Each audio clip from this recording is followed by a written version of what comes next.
Welcome back to GBRANZ. Today, joining myself and Justin Marshall in the studio is All Blacks legend Aaron Mauger. How are you, mate? Great, thanks. Yeah, thanks for having me on. Pleasure. What are you doing now? Because you got into the coaching space. Are you still with Fiji? Yes, I'm with Fiji. So we our campaign doesn't start till end of June. I think we got a couple of games in Australia, hopefully one in Fiji, and then into the PNC, and then end of year tour. Pacific Nations Championship. Yeah, that's you the guys one. are defending champs with that, aren't you? Yeah, no, we beat Japan in the final last year, so it was a good outcome. Yeah, Great bunch of lads. Good fun working with them. A lot of your players are playing in Europe and overseas in general, aren't they? I know there's a certain amount come from the Drua. Yeah. So in terms of other teams have training camps and all that sort of carry on, what's it entail for you guys? Yeah, it's a bit of a balancing act for our boys because you want these guys to maximise what they can through their career. So being involved with clubs through pre-seasons, that's also important for them.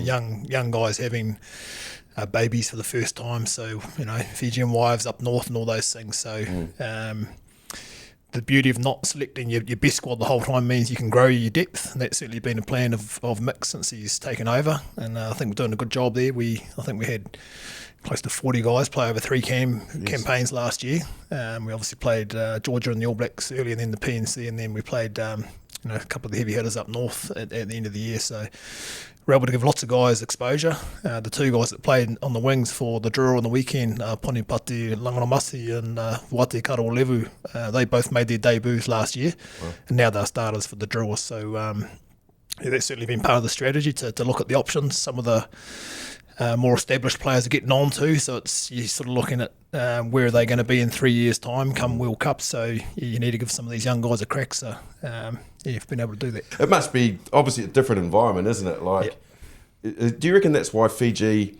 and the Drua in particular are so successful? Because, man, you can't really replicate those conditions many other places in the world, apart from obviously the islands, Tonga, Samoa, where you have that massive humidity and heat to play in all the time. Your players must get really used to it. Yeah, they're used to it. It's a tough place to play. Like even coaching, to be fair. You've played there, eh? Trying to catch my breath coaching. So no, our boys are just used to it. It's what they grow up in. So it has been proved a tough place to play. Yeah, so there's a pathway in Fiji, and obviously with the establishment of the Drua a few years ago, that's really grown. So a lot of those players are getting picked up now, but you just drive down the road, you watch kids play touch in their bare feet. It's they don't look too far off being in a flying Fijian jersey. Actually not far off, right? Not far off, yeah. Just amazing talent. They grow up playing one touch or no touch, so you can't die with the ball. So probably explains why they're so good at keeping the ball alive. It's just an instinct. So there's some amazing skills that just develop through their natural way of sort of growing up and playing footy on the corner patch. You grew up pretty much playing footy on the corner patch. You've got two uncles to sort of steer you in the right direction as well. Can you tell us a little bit more about that? Yes, I'm a proud Cantabrian, born and bred. Grew up over in Littleton, so that's my home and great place to grow up. I think a big part of being able to kick on as a footy player was all the things you're exposed to. You have to play in all the sports just to make up a team, from a small town. It's funny, I remember back in the Crusaders, we went through all the players and most of the boys had come from small towns, eh? Yeah. So we had a lot in common. A lot of guys played cricket, softball, rugby, touch, whatever you could, play. And you're often a young fella playing with guys 4 or 5 years older than you. I think that sort of steals you a little bit. And talk about the old 10,000 hours, you're just getting lots of pictures, eh? You're seeing lots of pictures, you're making lots of decisions, you're getting told off, you're getting hit around the head by your older brothers, and a great place to grow up. Certainly had a massive contribution to, I think, my success as a footy player. I had 2 games of touch in Matara called off for mass brawl. You started it, or? My mate Mental did, but obviously with your the nickname, mate Mental. Yeah, so obviously with the nickname like that, you can understand. It got real heated, and then one of their guys, and they were kind of a rival rugby team as well, so they were full of rugby teams, a team from Gore, and we were from Matara and our rugby club team, and we played each other at touch, and it just got real heated, and there was a bit of push and shove, and then there was a lot of chat, And then one of their guys just took it up for a normal, play the ball for touch. And Mental just went in and absolutely annihilated him in a tackle. And then it was just a full-on mass brawl, and the game got called off. Jesus. They touch in Matara. That's definitely small town, isn't it? It's small down there. Very parochial down there too, Marshy. But like it is, it does toughen you up, to be fair, when you're fighting a touch. Yeah. So you had two older brothers. Nathan was pretty handy as well. And then you had two uncles. Like, that's a hell of an environment. Your two uncles, Stephen and Graham, right? Yeah. Two very high caliber All Blacks, Samoan, Cantabrians. You grew up around like some exceptionally high performing rugby players. Yeah, look, we're really lucky, eh? And I suppose having uncles that had, played for Canterbury and played for the All Blacks showed that it was possible, that you didn't have to come from a big club or a big city to become an All Black. They were just uncles, or more like big cousins to us. Yeah. And awesome with their time with us. We'd be around there throwing balls as young fellas. And I remember sitting there with Grim one day, Graham, and he's giving me these little passing drills. He's like 100 of those a day. So I grabbed my ball and it was 100 a day because, if you're doing it, then that was the inspiration. So, yeah, really lucky to have that sort of support growing up, and not just them, probably the whole family. The family were really supportive. My parents only had one car, so it was often an auntie or an uncle or somebody else dropping you off to get three boys to their sports on a Saturday, and that's what makes it work, eh? Yeah. And it was a pretty quick rise into the Crusaders when is it true that Marshy used to make you peanut butter sandwiches? What happened there? Oh, I don't know about that. Definitely not peanut butter sandwiches. There was a story about orienteering in Hammer. Look, honestly, so we were there for pre-season, yeah, and we and they work you hard in pre-season, like really hard. So, like at the end of the day, you're obviously looking forward to your bed and a good sleep. So we pull up and there's a Hilton Hotel in Methven. In Hamner. And it's like, oh, sweet. Oh, well, at least we're going to, have a nice, comfortable place, because they're going to have us out there running our asses off for 8 hours, 10 hours, whatever it might be. Not feeding us, whatever they want to do, to break you during the pre-season. So that's fine. So we pull up in the bus and I'm getting my bag out, and then old Robbie comes up and he goes, all right, boys, this is going to be your home for the next 3 nights. And we're going to have a little sit down, and there's going to be certain items available, but just to let you know, you'll all be sleeping in tents. Great. And I was like, fuck me, are you kidding me? Like, really? So sure enough, that was the situation. So we all got a certain amount of money, didn't we? Yeah. That you could buy stuff with. So they had, I don't know, mattresses. Let's say it was mattresses, but you could buy food. But we earned that money, remember, because we did that amazing race around Hamner. That's right. So we actually earned all the money to buy the best tent. Yeah. Yeah. So our team was like, righto, so we worked really hard and we thought, well, the worst thing we can probably ever experience is not being able to sleep and then getting up the next day and getting punished again and being tired. So we bought the best tent that you could buy. Like, this thing had an ensuite. This was next level, like couple that was massive as well, wasn't it? Yeah. So it was like, right, we just pulled all our money into that. We didn't give a shit about the food and the other extras that everyone else was picking up. Because we had accumulated the money, we bought this big tent. And I was like, because I was already angry about not being able to sleep in the Hilton. And then when we got this tent, and we unpacked it all, and we're really excited and thought, well, at least we've won this kind of amazing situation by having this cool tent. There was no instructions. No instructions. Now, do you know how hard it is to put up a tent like that? This is like an older sort of tent. Like these days, like I said, the thing had an outdoor area and an ensuite and God knows what else. It was like an old army medical tent or something, wasn't it? And it just started pouring down as well. Yeah, just started raining. As we unpacked it. Yeah. and you take it out, and there are poles and little clips and shit knows what else and rope and all that, and no instructions. So I went up to Deansy and I said, mate, this is bullshit. Like, we've earned this. Like, now you've got no instructions in it. Oh, well, figure it out. I said, figure it out. How are we supposed to do that? Like, we've worked hard for this. You've punished us, and now all of a sudden you're punishing us even more by giving us a tent with no instructions. Anyway, I went back and then it went pear-shaped from there, didn't it? Personalities, though. Personalities so clashed. We had all the best personalities in this team and our mini team. So you got Norm Maxwell. Brilliant. Just throwing little barbs at Marshy, just winding him up. And then you got Hammer telling him to stop being a sock. Yeah. Marshy, stop being a sock and get over here and do something, would you? Then Marshy takes off, goes back into the little chalets where we still had our gear. Like, mate, he's gone. And then half an hour later, he come back. He must, obviously just settled down, and the emotion had gone, and come back with all these peanut butter sandwiches because that's all we had left to buy the food. So the boys were living in these little pup tents, but they had little gas cookers and had sausages and steaks and eggs and all that sort of stuff. And Marshy come back with a couple of peanut butter sandwiches for everybody, just to boost the morale and let us know that he was back in with the team. But we actually went unbeaten that year, so I reckon that was a big part of Robbie's plan. Have you heard the story about that though? What one's that? So you're bang on. We won every game that season. We were unbeaten, and we won the final. And this is my personality, and hopefully I'd like to think I've changed a little bit, but who knows? And straight after the final, like everyone's jumping up and down and slapping each other. People are in motion, like it's incredible. We've just won the Super Rugby title. Me, I just took my gum shield out and put it in my sock, and I made a beeline straight towards Robbie. I could see him making his way down. And I went straight up to him and said, "G'day, mate." I said, "This is awesome, isn't it? What the fuck did sleeping in a tent at a 5-star hotel do to us winning this title? I haven't got a clue." I still was holding this massive grudge about being ripped off with no instructions for the tent. Couldn't let it go. How's that grudge draw? Have you let a few things go? Because you did hold on to stuff, eh? Oh, yeah. I did. It took me a long time to get over the George Smith one. Yeah.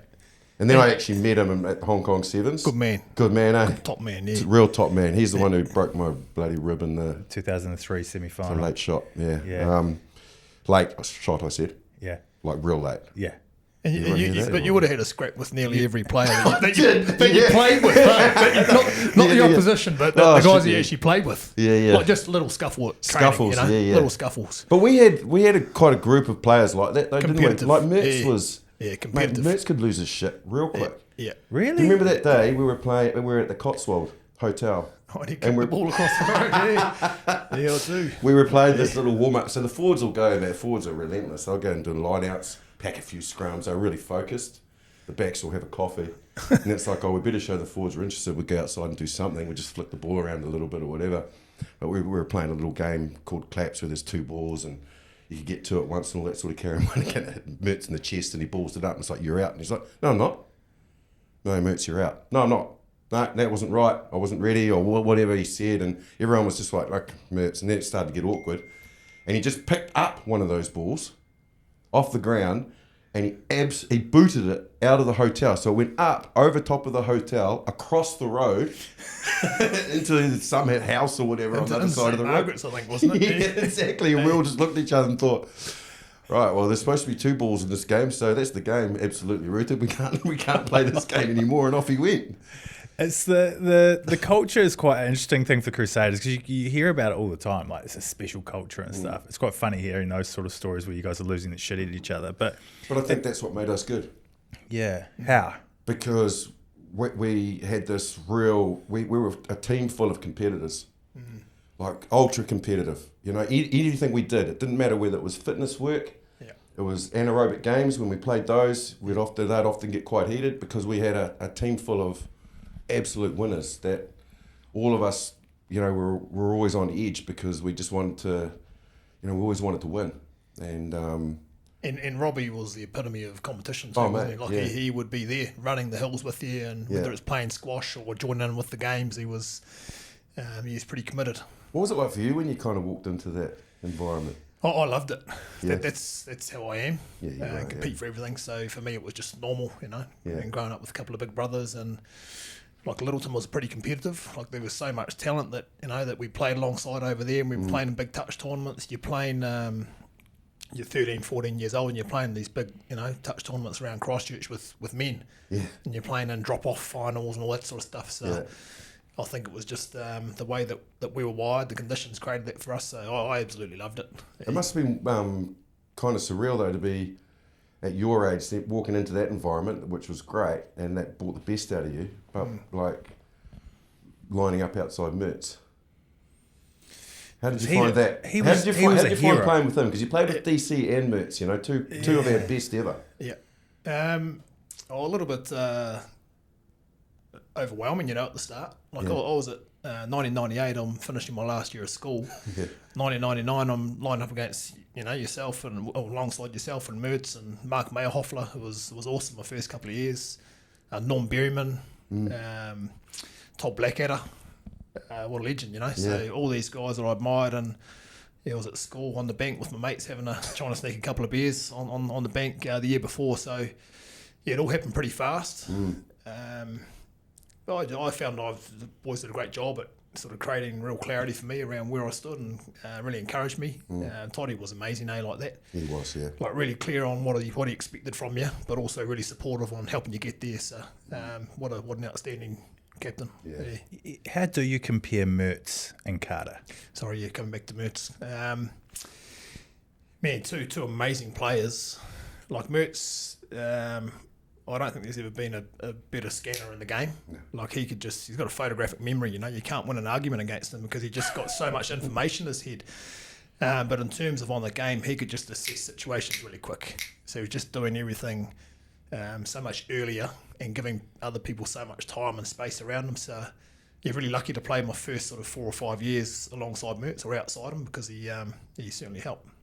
I thought, I always said, mate, it's the first time I've actually heard somebody speak kind of the same language as me. That's because obviously you're outside him, I'm inside him. So it's like, okay, we're right in his zone. Yeah. And the thing and people have always asked me, you know, what made him so great? And I'm thinking, right, how do I describe this? And I've always just said, and people look at me weirdly, you know, and people are probably going to hear this or see this or both and go, what the hell does it mean? And I said, the essence of time. Like he never was flustered. And I could give him the ball under massive pressure, and usually a team would be under pressure and have to try and deal with it, and usually either panic or kick the ball away. He would just take a couple of lateral steps or a couple of steps backwards or whatever, and he never looked phased or basically flustered by it. And that's impossible to kind of try and... you can't train that as a skill. No. And he had an amazing ability to break the game down, deconstruct the game, and be really clear around strategy. So remember the game we beat Wellington in the Ranfurly Shield game, and we were down by, I think it was 19 points with about 12 minutes to go, and Toddy's the war cry, so Toddy's heart's coming through, and we're doing this and we're doing it together. I'm going over the trenches first, and we're like, man, we're with you. We're there. You had me at hello. But then I remember Mertz really calmly, but this is how we're going to do it.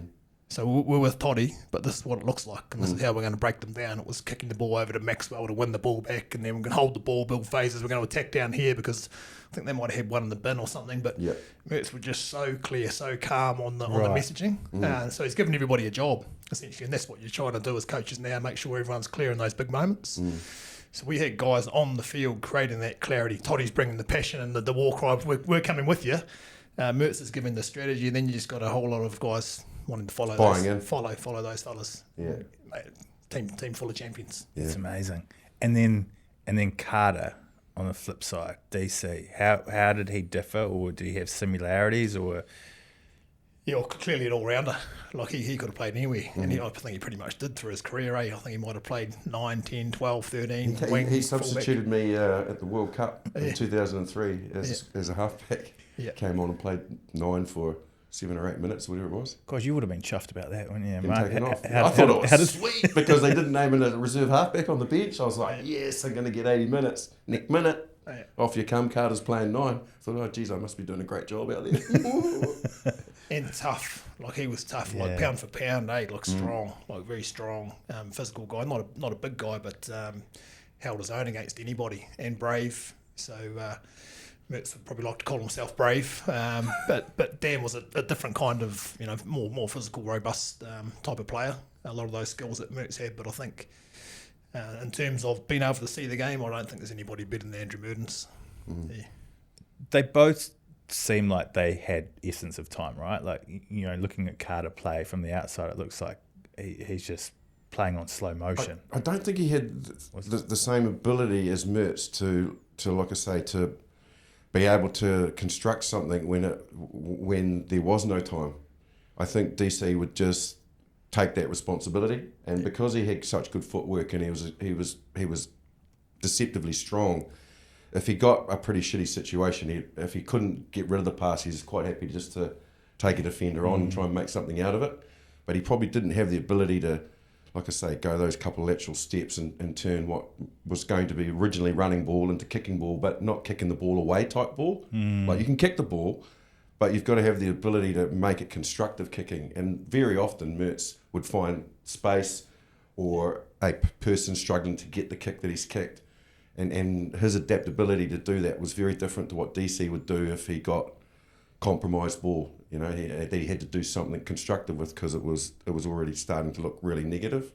So I don't think he probably had that as much as Mehrtens. I don't know if you agree or not. No, I reckon you're bang on. But Desi had the physicality to get himself out of trouble. I think even his first try in Super Rugby against the Hurricanes, he went back to pick up a pass. And ended up doing a pirouette and then running 50 metres, shrugged a couple of guys off. So he's the guy under pressure, and then he scores under the post. You know, that's one of his first touches in Super Rugby, 2003. And I remember thinking, wow, this fella's pretty special. Yeah, I remember him running straight past me, actually. I was still coming back. Because he probably threw him the pass. That's why it's gone on the ground. It's like, I've only kept it back there. And I remember obviously wasn't on for you to have a crack. No, that's right.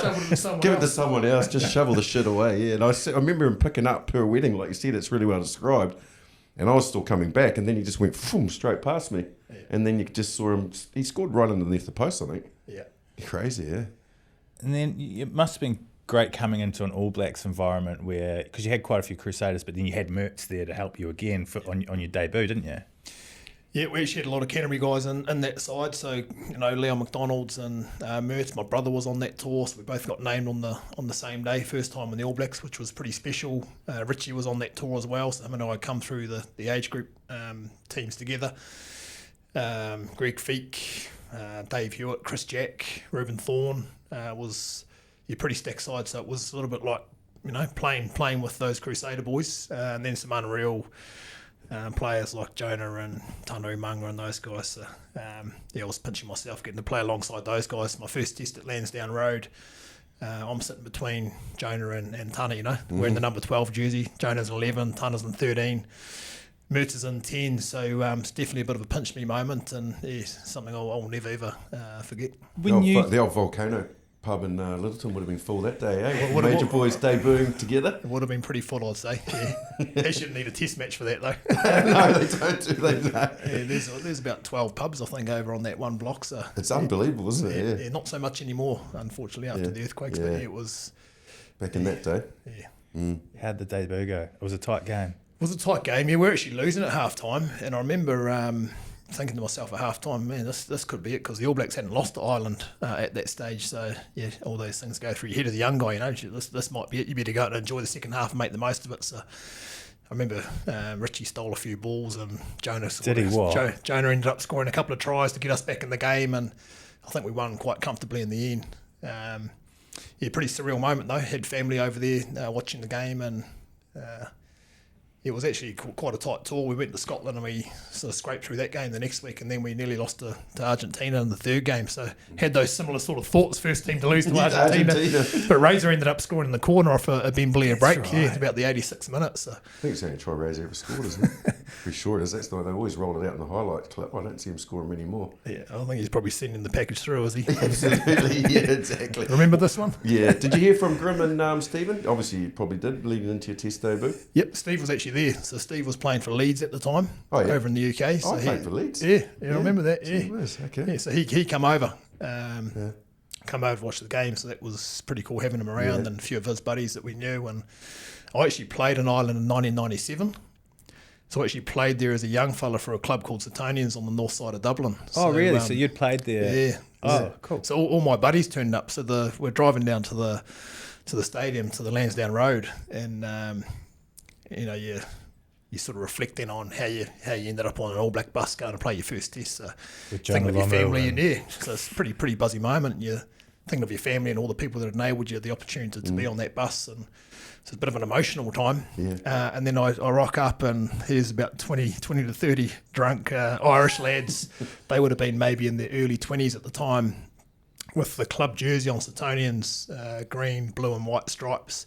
with number 12 and Major on the back. Okay. Oh, So yes. that was a pretty cool experience. So it was like had a family away from home there, been there to watch that game. So Do you reckon they would have been cheering for the All Blacks, or they're just cheering for you? yeah, I don't know. It was actually so with the Fijian boys, we played Ireland in the last game of the tour, just gone at the end of 2024. Stayed on for 3 or 4 days, and one of the boys actually, I was around at his house having a cup of tea, and he pulls out the jersey. You guys remember this jersey? Yeah. And they were the big jerseys. Remember, they were really heavy ones. It would have been about 4 kg. So don't know how we ever wore those big jerseys. No, neither. Yeah. What do you do with your debut jersey? Yeah, I've still got it. It got framed. Put my test cap inside it. That's really cool. I remember Kevin Maggs, the guy that I marked, the number 12 for Ireland, he come in after the game wanting to change jerseys with me. And I said, oh, sorry, mate, there's no way I can give you this jersey. But Mertz was 2 cubicles down, so Mertz was watching all this unfold. And he followed Kevin Maggs out of the change room afterward, had a bit of a chat, and he sort of turns around and dawdles across to the door, a bit despondent, and Mertz taps him on the shoulder by the time he'd hit the door and said, mate, I'll swap with you. So not only does he get an All Black jersey, he gets Andrew Mehrtens jersey, who's the highest point scorer in Test history at the time. So that was pretty special there. Then Mertz brings the jersey over to me and said, you can have this one anyway, well done on your first test. Awesome. So it was a pretty special moment. So All Blacks, part of the paying it on, passing it on is leave the jersey in a better place. So it was a real good example to me what that actually looked like, Mertz living it in action. Yeah. What a man. Yeah. What a man. One of the biggest parts of your career outside of the World Cups is 2005. When does the hype start when you know the Lions are coming to town? When does the hype start for you as a player? How does that change your preparation going into that year? So it's not just any other ordinary year, is it? There's a lot on the line because you're not going to get another chance ever to play the Lions. Yeah, I probably didn't get caught up in the hype, to be fair, until they got here. Any time you're going into a season, there's no you can't take anything for granted, So whether it's an All Black jersey or Crusader jersey, so does it create an edge though? Yes, you know, it does. the Lions are coming. Yeah, it hype does. might be the wrong word for the player. Yeah. The edge. Yeah, definitely. You could feel it around you. I suppose I was quite a process-driven sort of guy, so I was like, man, I've just got to earn my Crusader jersey first, and if I do, play well there. But I remember coming into camp and the stories that the coaches and that would start to share, like Smithy and that from their experiences, certainly build a pretty special atmosphere around it. And then the fans turn up. Yeah. Wow. Yeah. That's cool. What an experience. The fans are in town and you're in your hotel during the week and they're singing songs as they come past. They're all having a great time. The best fans in the world. Probably showed New Zealand fans, rugby fans, how to do it. New Zealand rugby fans often sit there and analyse the game like, we've got 5 million coaches in our country. But they are just there soaking up the atmosphere. They're there passionately supporting their team. It's a different kind of atmosphere, but it's pretty cool to be a part of. In 2005, when they came over, you had to be on point with your prep as well because they had England were world champions at the time. They were quite confident and so they should have been because they'd actually they'd beaten us before. They knew how to beat us, and Clive picked a lot of players that had been to come here and beat us in New Zealand and won the World Cup. So we were aware of that, weren't we? Yeah. And there was good hype about around the players they had in the side. Like Johnny Wilkinson is on top of his game, and you got Stephen Jones, 2 legends of the game over there. Ronan O'Gara's in the mix. I don't even think he made the first test team. Yeah. Then I'm marking guys, looking up and seeing Brian O'Driscoll's and Will Greenwood's and these guys that have performed really well on the world stage. You got Jason Robinson out wide, and it's a pretty stacked team. Martin Corrie, Ben Kay, Lawrence Delelio. He got injured though, didn't he? I think Lawrence did. But yeah, I think they even brought Neil back for that, possibly. Yeah. They had really wise old heads. But in terms of our prep, we knew the type of game they were going to bring, and I just remember the forwards working real hard at line out and scrum. Yeah. Just real hard at it to try. And I think in that first Test match, I think we stole 30 to 40% of their line out ball. Really? Yeah, we did. We didn't give them any They didn't get anything but parity at scrum time, so they didn't push us around. And I know this is a 9, obviously, because you really recognise it when you got good platform. We stole their line-out ball, we won all of ours, and they just couldn't get their rhythm going because they couldn't dominate us at platform. And we worked. I remember the forwards working shit hard at kickoffs. Yeah. our kickoffs and their kickoffs, and we won a lot of ball and secured a lot of our own ball.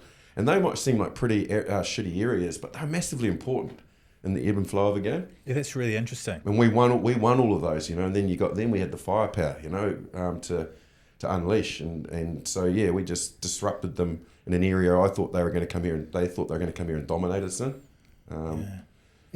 The coaches were smart. Like I remember Smithy really challenging us to keep the ball alive. Like we don't want to get stuck in a slugfest with these guys. We want to match up physically and hold our own and dominate there, but we also want to play some footy.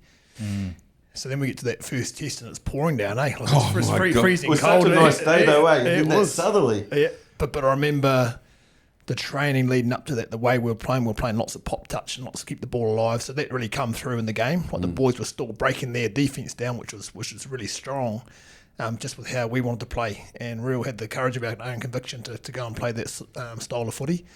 So it was actually fun too. It was actually fun to attack it that way. And then the Forwards did a good job up front. I think that was Mick's first campaign, wasn't it? Mick Burns. So he brought a different element around breaking down the skills, so the Forwards lifting and catching, those kick-offs just to make sure you're playing the right parts of the field. So we're pretty special coaching group too that led us through it. I've always told this story, and it'd be good to hear because stories do get mixed up, between players. We remember it in a different way. But obviously you're right there in the zone when Brian O'Driscoll. Yeah. And, that's what I mean. It turned to shit after that because obviously the media, obviously from their side of things, really spiraled and they accused us of targeting him and all that. But I remember really vividly that we hadn't even really talked about Drico at all. No. That because they were starting Johnny Wilkinson at 12. That's right. That day. And we knew he was a good, brave defender, and he is Johnny, but he was a hip tackler. He wasn't a tackler that's going to hit you high. So I just remember all we talked about was 1-2 zone because Stephen Jones started at 10, didn't he? Yeah. And Dwayne Peel. So all three of them were chop tacklers.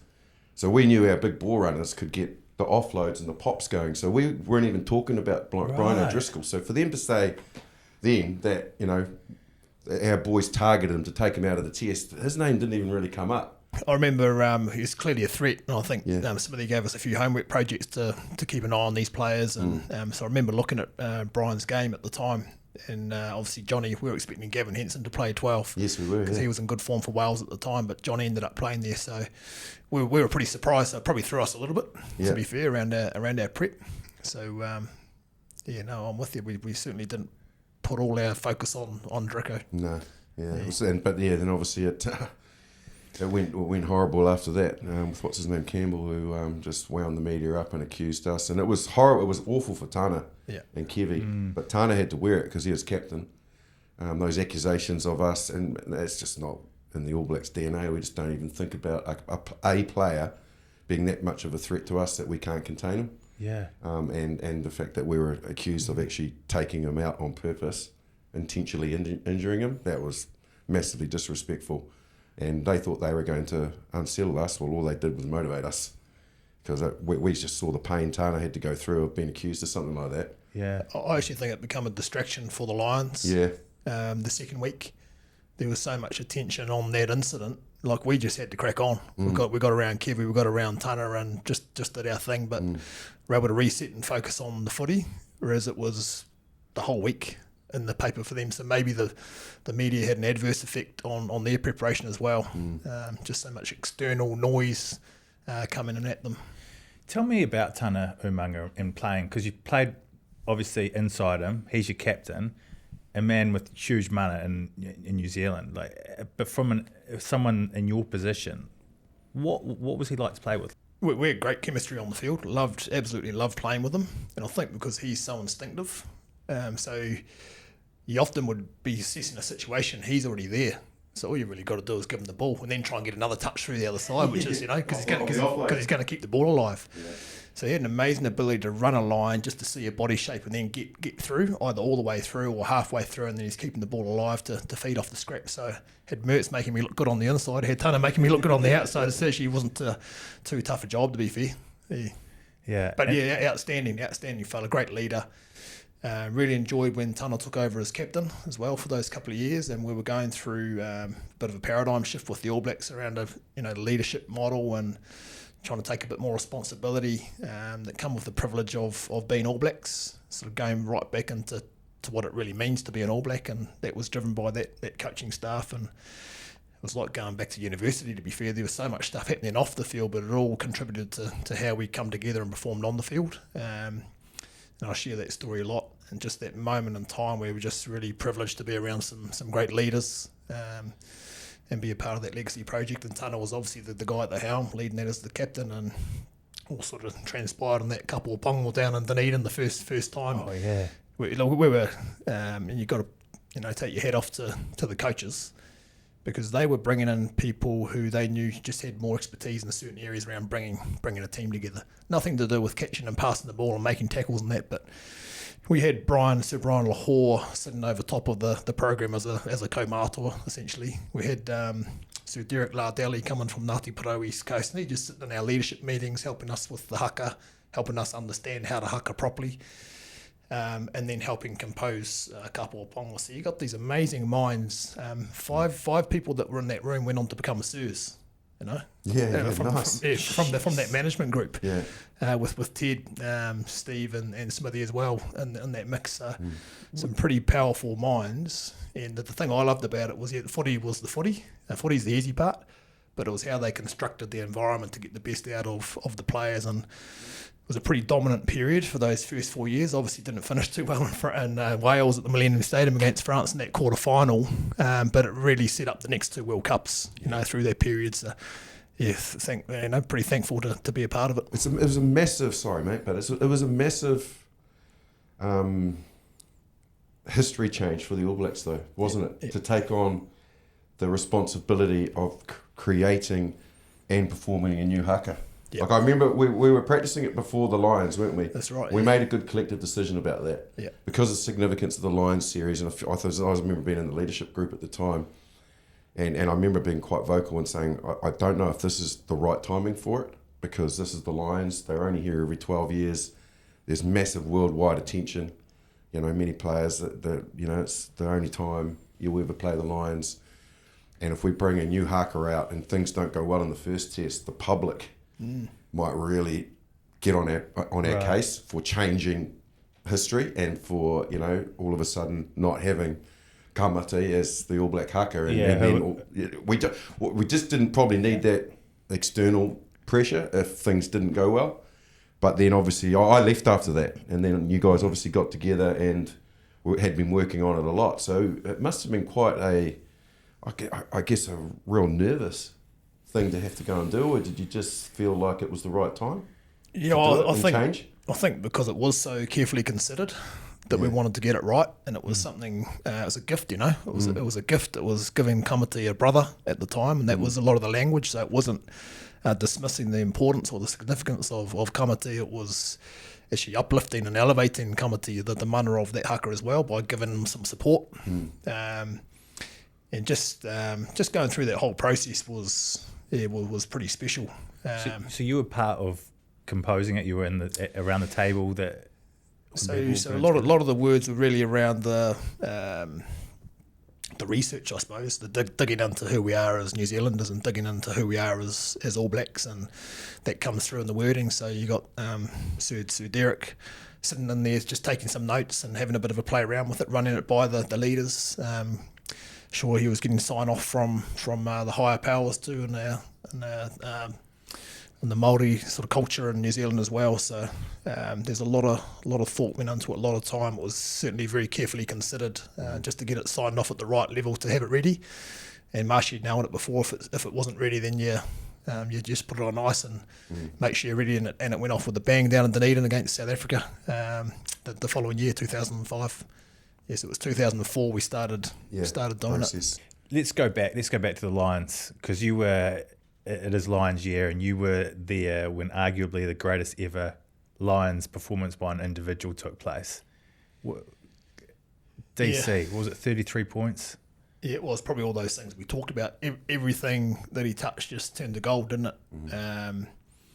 brave. And I think at the time, we were just playing great footy at the time. And I think a lot of it come back to how Smithy wanted us to play the game. He'd always challenged us on, if it feels right, go for it, you know. Like, it was really inspiring style of footy, and it certainly come through in Dan's performance that night. Pretty unreal performance. You would have been chatting to him throughout the game. Like, what was he? How was he? I don't know if I needed to say too much to him. He had it covered. I probably could have walked on. I actually did walk off about 38 minutes with a sore hamstring. It was pretty surreal to be a part of and watch him go about his work. But good people around him too, you know, good coaches really encouraging him to have a crack and back himself. And he'd only been playing sort of consistently at 10 probably for maybe about a year, you know. I think it was end of year All Black Tour in 2004 where he sort of really grabbed that All Black number 10 jersey and grabbed hold of it. So it was probably only his first maybe 4 or 5 tests into the number 10 jersey, because he played a bit of 12 and a bit off the bench. And it's a good way to announce yourself to the world though, isn't it? Yeah. Did you know he had it in him? Yeah. Well, I actually remember Tana and I were learning how to play the guitar together. So we were in All Black camp in Canterbury. We were playing East Coast. We were getting ready for a test match for the All Blacks, and we were having a bit of a strum on the guitar, and we're watching this Ranfurly Shield game on TV, and Canterbury won by about 80 points. And I think Dan scored 4 or 5 tries, and he had one of those performances like he had against the Lions, and he was wearing number 12 jersey. Remember Tana giving me a bit of grief. Oh, you better watch out, bro. It's pretty sharp. So I was certainly had an eye over my shoulder from there, and he played everywhere. He just fitted in. Like Robbie was lucky. A lot of us could play in multiple positions at the time, so I think I had some time at 10 as Dan was sort of developing his sort of game management, and we still had Mertz there sort of running the cutter and supporting everybody. I think might have had a game at 13, and Dan might have played at 13. You had Cameron McIntyre playing. Had Macca there as well, yeah. So, yeah. I don't know how Robbie actually kept all those fly halves at that time. Yeah, pretty smart with the old roster, wasn't he? Yeah. Put the roster together, Robbie. When you look at the All Blacks coaching environment back then, there was Steve Hansen, Wayne Smith, and Graham Henry. You keep mentioning Smithy wanted us to play this way or that way. Or what was the dynamic there? Like, who was like telling you how you should be playing? Or well, not Ted. Put it that way. That's all I'm going to say. They were all really carry different. On, is it? They were all really. Did he drop you? Yeah. He must have dropped you. He did. Yeah. You know me well. They all outstanding coaches, but they all had their way, you know. It was interesting when they first come. I remember the first 2004, because you got essentially 3 head coaches. You got Crono, who's a really smart, Mike Cron, who's a very smart coach, very astute as well, and got a really good, well-rounded lens on things. You got Mick Byrne, and then you've got all the other staff sort of there as well. So I think what they potentially struggled with was chopping up the performance week. So it was a big campaign, wasn't it? The first one, I think it was probably a bit of a lesson for them. Actually, going to have to be a little bit smarter around how they work the boys, but they adapted. That's one thing I really enjoyed about that coaching group. They were vulnerable. They put their hand up, said, "Hey, we're going to be better in these instances," and led from the front. So coached by 3 Sirs. Yeah. Plus a couple in the management as well. Who was your, I don't want to say favourite, but like who do you feel like left the last? Who do you feel like left the biggest impression on you as a player out of those 3? I get asked that question a lot, and I actually can't say. Like, Wayne Smith, come on, just say it. Just say it. No, because Smithy was huge. But Robbie, what he did for the Crusaders in those early, how he brought a team together, how he maximised the cultural capital within a team, and how he manipulated the conditions to put us in these places to know who you are and what who you represent. He was unreal at that, and I think he probably he obviously had a lot of credit, but maybe not always the credit for that. Just creating the right environment to get the best out of who you're representing, which was the Crusaders in the whole region. And that's probably epitomised by Toddy when he got up and won the boys won in 1998, and Toddy's acknowledging every part of the region. Well, both Toddy and Robbie made sure everybody knew that we weren't just representing Cantabrians, we're representing this whole part of the South Island. This is who we are as Crusaders. And Robbie was great at that. He was also really good with modified games, eh? Yeah. Like we played a lot of games at training, so it didn't really feel like training. It just felt like fun. So he put lots of constraints in place to manipulate outcomes in games. So like people probably called us methodical, bit like robots. But I think it's because we executed our strategy so well. We actually scored the most counter-attack tries through all those years. We're winning back-to-back titles. So all the stuff from unbroken play, but it was actually the strategy that enabled that. And a lot of it comes back to those games we were playing at the time. So pretty smart, Deansy. Steve Hansen, great all-round coach. But Steve had the ability to connect with people. He had the ability to understand people. And I remember one day... Steve came up to me and I would have been maybe 19, so in the team for a year or maybe second year. And he goes, "Do you still not know how to tie a double Windsor there, cock?"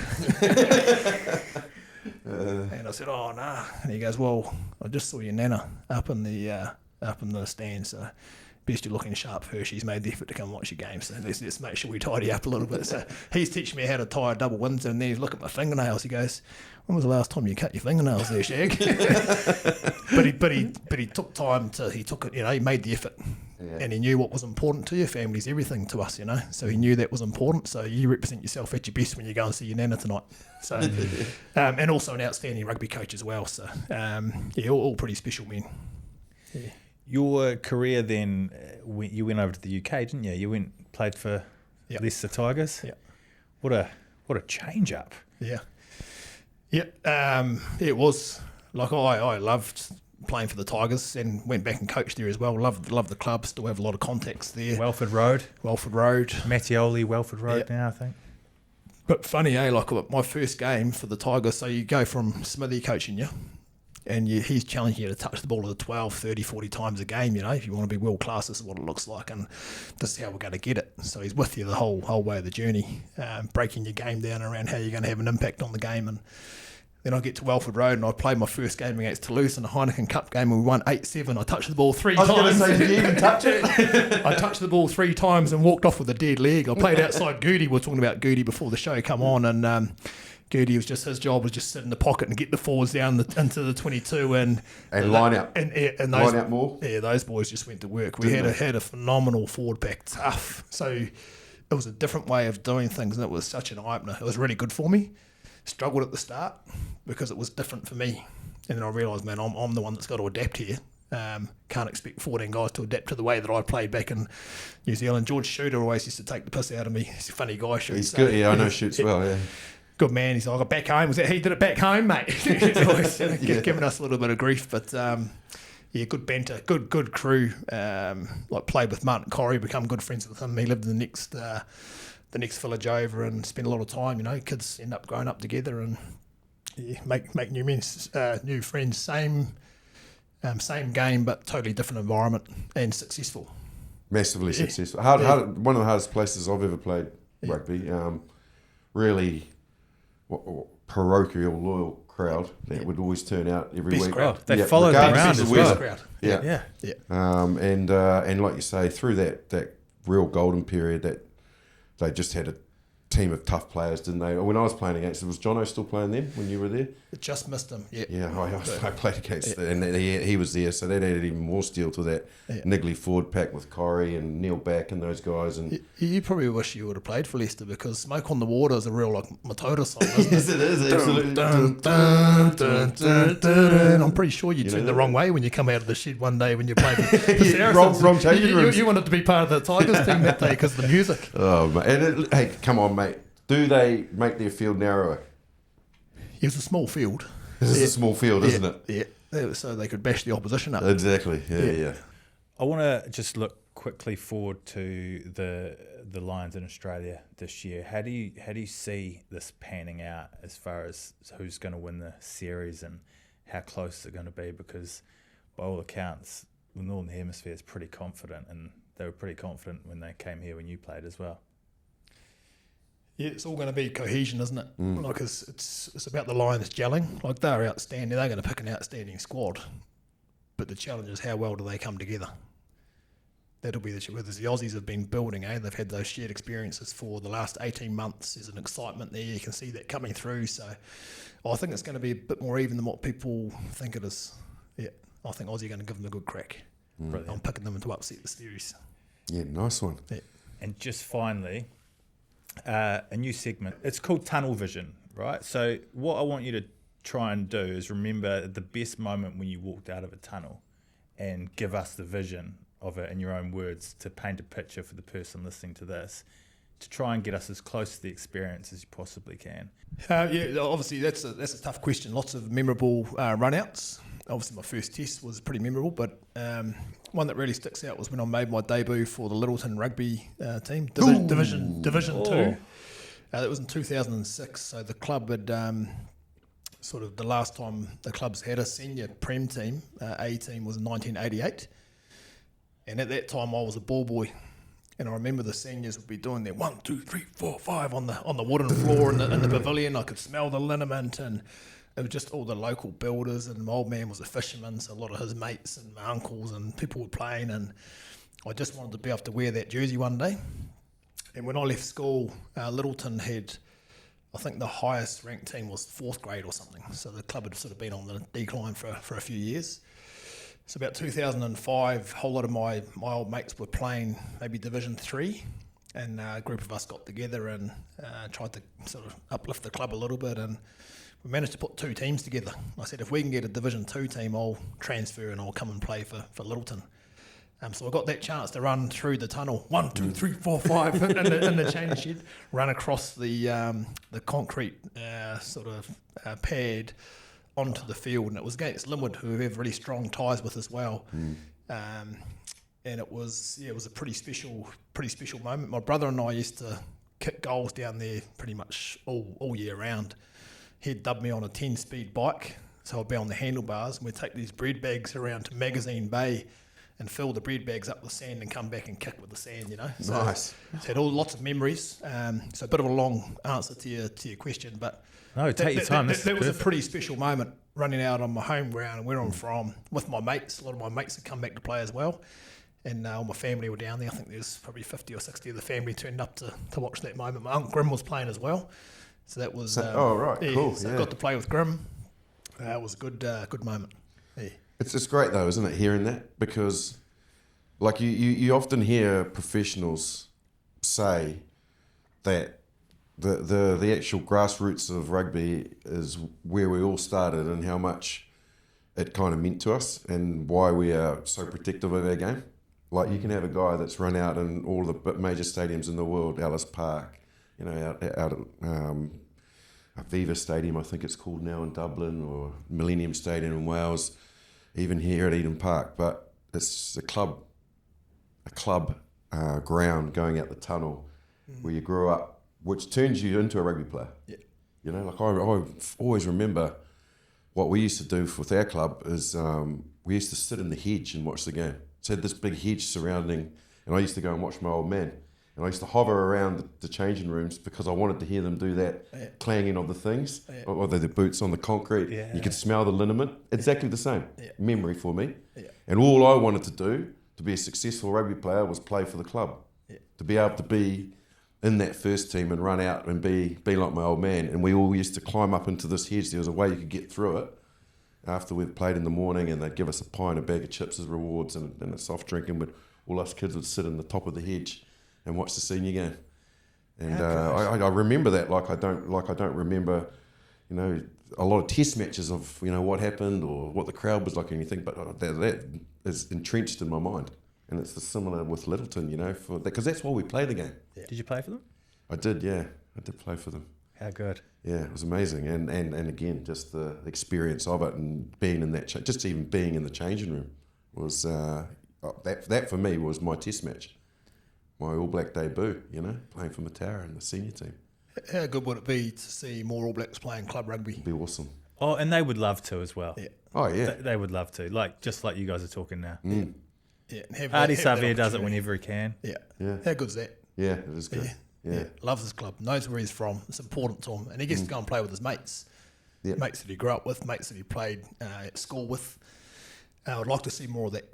I know the calendar's pretty squeezed, but that's what Marshy's talking about is where it all starts. If we're not inspiring kids at that level, and there's some physical sort of contact, you can go and pat a young fella on the shoulder and be the All Black number 8. That's pretty special. All right, well, we'll leave it there. Thank you very much for coming on the show. Awesome, Ezra. Appreciate it. It was an awesome chat. Yeah. Awesome chat. Thanks, Marshy. Yeah, always a pleasure. Always a pleasure. Indeed. Yeah. And thank you very much for watching or listening. Don't forget to tune in. We'll be back again next week.